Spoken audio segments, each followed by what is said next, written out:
अस्सलाम वालेकुम वर्स, मेरा नाम है अब्दुल गफ़ार और आप देख रहे हैं अब्दुल गफ़ार डांडा मार्केट यूट्यूब ऑफिशियल।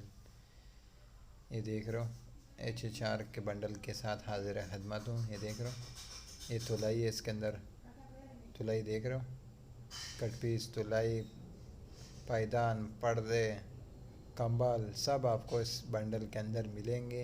H4 का बंडल है, 50 kg का बंडल है। देख रहे हो, लिखा हुआ है इसके ऊपर H4 UK का डायरेक्ट बंडल है। 50 kg का बंडल है।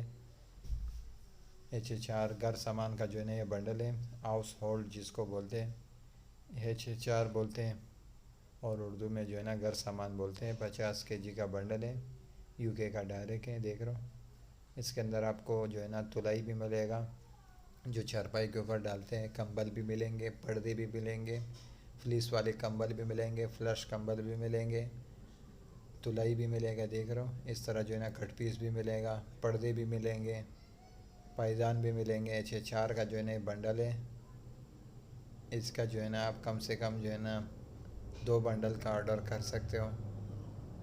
50 kg का जो है ना बंडल है, UK का डायरेक्ट है, बिल्कुल फ्रेश क्वालिटी में जो है ना ये घर सामान है। माल का आप विज़िट करते जाए। ये देख रहे हो, ये कंबल है, इसके अंदर देख रहे हो फ्लीस वाले कंबल, वूल वाले कंबल, फ्लश वाले कंबल। ये देख रहे हो, ये तुलाई है जो चारपाई के ऊपर डालता है, या जिसको जो है ना, ये देख रहे हो, ये कट पीस है, इसके अंदर 50 kg का बंडल है, UK का डायरेक्ट है। अगले वीडियो के लिए इजाज़त दीजिए, अल्लाह हाफिज़। H4 का जो है ना ये बंडल है, घर सामान का बंडल है।